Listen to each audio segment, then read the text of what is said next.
যাওয়ার পথে আপনার বেসিকলি যাওয়ার আগেও মেসেজ কিছু মনে হইলো কইলতাম, কারণ হইল গিয়া আমরা প্রবাসী ব্যস্ত থাকি, আর দুকাবাদ দান্দাবাদ যারা আছে এরা তাকে তারা দান্দা লইয়া, যাতে তারা দান্দা তারা সফলভাবে কাম হয়। সকালে ঘুম থেকে উঠে একটা দান্দা লইয়া থাকে, কারণ এই দান্দাও তার ব্যবসা।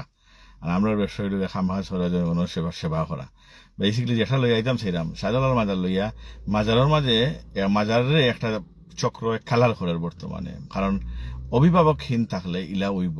আর আগে যেবা যারা আছিল এরা যখন কিক আউট করলা লড়া দিলাই, তাতে এখন মাজারে একটা আন্ডারে আনতা, আইনের আন্ডারে আনতা। পুলিশ প্রশাসনে আপনারা কিতা করা, নয়া নয়া পুলিশ এসপি ওসি বদলিয়া ইরা পয়সার বিনিময়ে ইয়া কিতা করা, আপনারা সব বাগ বাটুরাত জড়িত ইরা। কারণ আপনারা কয়েক লক্ষ টাকা দিয়ে বদলিয়া ইরা, তখন গিয়া আপনারা কিতা করবা, আপনারা ছাদাবাদীর বা বিভিন্ন ধরনের দুর্নীতির মাঝে আপনারা থাকবা। হয়তো পাবলিক সম্মুখে দুই একখান কথা কইবা, অথবা উদ্বোধন কর্মকর্তা দুই একজন মারা থাকবা, বাদ বাকি সব থাকবা প্রিভিয়াস সিন্ডিকেটে জড়িত। আর নাই আইন এইভাবে হয় কেমনে, ঠাই যে শহর মার্ডার হয় কিভাবে, এই ধরনের ক্রাইম হয় কিভাবে। 10 মিনিট জব মেক ডান। সো অপারেশন আরম্ভ করলে 10 মিনিট জব এভরি এরিয়া। ও একটা এরিয়া, কয়টা এরিয়া, 42টা এরিয়া টাউন, 42 মিনিট দরকার। 42 মিনিট গিয়ে হাজির হয়ে গেলে গিয়া মানুষের খানা হারা হয়ে যাবে। পুলিশের আসলে বেইল নাই, পুলিশের গেছে খেয়াললেস, আর তারা বেলুলেস হয়ে গেছে, এর লাগে তারা আর কিছু করার নাই। মেইন জিনিস যেটা আমি কইতাম সেটা সাজার সাফরানোর এই যে আপনার প্রশাসন হলে গিয়া ধরে আপনার খোসাইখানাত, অথবা ওই যে আপনার ওই যে মেথর পদ্ধতি গিয়া আপনারা ড্রাগ তারা যে খায়, মট্টদ বাংলা মট্টদ খায়, এই সেই খায়, অথা গিয়া ধরুন গিয়া আপনারা দরগার দেখুন নি, তা দরগার জন্য গাঞ্জা বেচা হয়, বিভিন্ন ধরনের ড্রাগ বেচা হয়, সিন্ডিকেট করা হয়, কোনো সিকিউরিটি নাই, কোনো পাবলিক সিকিউরিটি নাই, মানুষ বিভিন্ন জায়গা থেকে তারা কোনো সিকিউরিটি নাই, এটা কোন ধরনের অভ্যাস। এখানে হচ্ছে বড় সিন্ডিকেটে কাম করে। সিন্ডিকেট মুক্ত করতে হইলে দরকারে আমরা সকলে একভাবে কাম করতে দিব। আর যে বা যারা দরগা লইয়া মাতইন, এরার মুখ যে সময় পড়ে যায় সামনে কিছু টাকা পয়সা আর কিছু কাউন্টার আর কিছু ফেস, তখন গিয়ে এরা খোল্লামি যায়। আমরা মতো বিদেশ থাকি দুই একজন আমরা খোল্লাম তো না কোনো সময়, আমরা সব সময় মাতিয়ে যাইমু। আর আমরা লগে দেশ থাকি যে আপনারা ইয়ে বেজাল করবা ইম্পসিবল। আপনার যে সরকারও থাকে, যে কোনো সময় যে সরকার থাকে না, মানে আপনার সরকারের ক্ষমতা নাই আমরা লগে আইয়া এই দেশে আইয়া আমরা লগে বেজাল করার। আর আপনারা তো ছোটখাটো ক্রাইম করা, এটা ক্রাইম লইয়া দেশ থাকি হয়তো এক সময় বাগতে হইব, বা ক্রাইমের সম্মুখীন করলে পাবলিকের ঠেলা সামলাইতে হইব। ফিউচারে একটা প্রবলেম পড়বা যে বা যারা ইনভলভ আছেন বিষয় লইয়া। আমি ওখানেও কইতাম চাইলাম এগুলো থাকি বাদ দিয়া দরকারে একটা সিকিউর প্লেস করুকা, 24 আওয়ার সিসিটিভি ক্যামেরা মনিটরিং করুকা, প্রাইভেট সিকিউরিটি, পুলিশে যদি পারে না আনসার করুকা, আনসার যদি পারে না প্রাইভেট সিকিউরিটি কোম্পানি দেউকা, তারপরে গিয়ে এরা 24 আওয়ার মনিটরিং করুক, অন্য জায়গাতে মানুষ আইলে এরা সেফটি হোক। এই ধরনের জিনিস না হলে যে ক্রাইম পকেট, চুরি পকেট মারামারি, মানুষের বালা ডকুমেন্ট হল নাই যায়, এগুলো তো আপনারা পুলিশ প্রশাসনে দিতে পারতেন নাই। আপনারা পুলিশ প্রশাসনের সিলেক্ট কিতা করা, কিতা ক্রাইমের উন্নত করা, কিচ্ছু করা না। আপনারা খালি আপনার বদলি আতঙ্ক আর বদলি ওই আইসের অন্যখান থেকে পয়সা দিয়া, তখন গিয়ে আপনারা সময় গন্ডা, আপনারা টাকা পয়সা এগুন যেগুলো আছে এগুলো তোলার চেষ্টা করা, অক্টোবর কিচ্ছু করা না। কারণ nothing improvement, I am working as well. So I can tell you through, আমি আশা কথা আপনারা কইতাম পারবো, আপনারা কিতা করতে পারবা, কিছু করতে পারবা নো।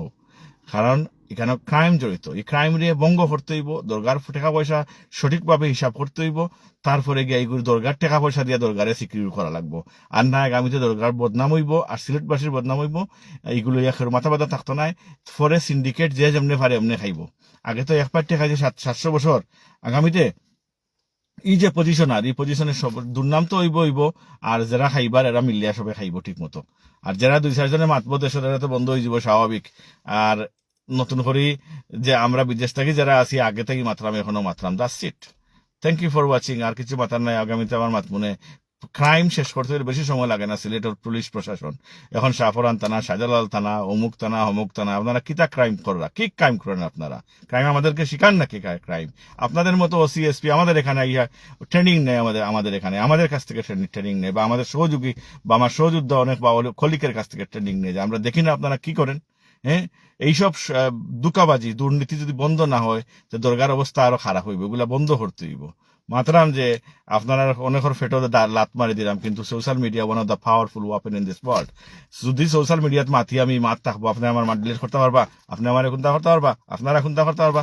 পারতা না। অন্যায় দেখানো, প্রতিবাদ দেখানো, অন্যায় করা দুলম্বারি করা, কিন্তু একদিন এর হিসাব দিবা, একদিন ঠেলা ভরবো, তখন রাস্তাঘাট তুকে পাইতে না। কোটি কোটি টাকা পূর্বেও অনেকে মারিয়া গেছেন, কোটি কোটি টাকা বানিয়ে গেছেন, বউ বাচ্চা লইয়া ঠিক মতো ঘুমাইতে পারে না, খাইতেও পারে না।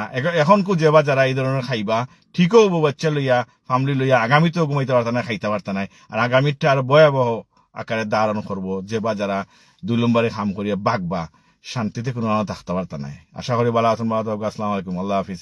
আবার এগুলো ইয়া সময় করিয়া আবার আইমো। আপনারা যেবা যারা আছেন, যার মাইন্ড যে একটা আয়, আপনারা আউকা লাইব ইয়া কাশন দৌকা, কারণ এটা সমাধান হইতে হইব। সমাধান নয় একতরফা যার কি দেখবা এখন দরকার পয়সা কম উঠবো, কারণ এখন সিন্ডিকেটের হাতও লাগি গেছে, দলালির হাত লাগি গেছে। যে জায়গাত কোনো সিকিউর নাই, মানুষের কোনো সেফটি নাই, এই জায়গাত এই ধরনের ঘটনা ঘটতে সময় লাগতো না, কোন খারাপই হইব, বড় একটা কিছু হইব দরকার লইয়া দেখবা। দেখলে চিন্তা করিও আপনারা। এই যে খাদিম, এটা তো খাদিম যারা আছে বাড়ি থেকে বাঘ বাটুরা ঠিকও তারা এখন নের, এরপরে তারা সিন্ডিকেট একটা করে সাইডে বাই ঘুরে যে দেয় চিত্রাইয়া। সিন্ডিকেট বাজিয়ে হলে ধরতে হইলে ডেগর খান্দার 24 আওয়ার সিসিটিভি ক্যামেরা, এখানে আনসার দিতে পারলে আনসার দোকা, নাইলে টাকা দিয়া এই যে বাংলাদেশের সিকিউরিটি কোম্পানি আছে এরা দোকা, এরা 24/7 মনিটরিং করতে হইব। মনিটরিং করলে এখানে ক্রাইম দুর্নীতি হইব। আপনারা কষ্ট করে গিয়ে ক্রাইম তো ক্রাইম তো দরকার থাকি সৃষ্টি হয়, ক্রাইম ড্রাগ তো বেচা হয় দরকার থাকি, এখানে দেখুন না এরা এরা সব খাদিম হলে জানে, এবং সিন্ডিকেটকারী এরা সবে জানে এরা খারা, কিন্তু এখানে মুকলা লুকাইয়া বইতাছেন, এটা প্রকাশ করা না, এটা নগুড, এটা বাদ জিনিস, এটা খুব বাদ জিনিস। আরো বোধ খবর আছিল কইরাম না, কিন্তু সবই জানরা যে যার তাকি ফারইন, যেখান তাই ফারইন প্রতিবাদ গড়িয়া তুলগা সোশ্যাল মিডিয়ার মাঝে, এগুলো অ্যাকশন হইব। আপনারা গরো বইয়া থাকলে দরগা ধ্বংস হয়ে যার, কোটি কোটি টাকা রাজস্ব ধ্বংস হওয়ার পিছনে একটা কুচক্রি মহল লাগছে, যাতে দরগার সুনাম নষ্ট হয়। এদের বিরুদ্ধে রুখে দাঁড়ানো দরকার। আর সামান্য লোভের কারণে আমরা লোকাল মানুষে যেটা কররা, লোকাল সিন্ডিকেটে যেটা কররা, এনতানটাও একদিন জবাবদিহি করতে হবে, এবং এনতানও কোনো জায়গায় ভাগ্যে যাওয়ার সুযোগ পাইতা নাই, এবং না খাইয়া মরবা, ঠেকা পয়সা যেটা বানাইরা ফুয়া ফুরিন্ত ঠিক মতো খাইতে পারেন না। এই অবস্থা, আপনাদের অবস্থা ভয়ানক হইব যে দরগারে লইয়া যারা সিন্ডিকেট কররা। এবং সিলেটবাসী সহ সারা দেশবাসী ইকটারে নজরে রাখার আমার এখান তো আহ্বান জানাই। এবং এখানেও আরো আছে, এই যে প্রশাসন তো দুর্বল, পলিটিক্স তো এখানেও ইনভলভ, এখানেও সিন্ডিকেট ইনভলভ। এরপরে আপনার এখানেও আরো যে আসেন দরগার মাঝে, এরা কেউ কেউ দেখেন না, ও ধরনের বাপ ভরের, এরা সব দোষী সাব্যস্ত হইবা একবার, আর একদিন এরার উপরে তুফান ছুটবো। তখন আপনারা বুঝবা এই বিষয়টা কতখান লজ্জাজনক হইব আমরা সিলেটবাসীর লাগে। আশা করি ভালো আছেন, আল্লাহ হাফিজ, আসসালামু আলাইকুম।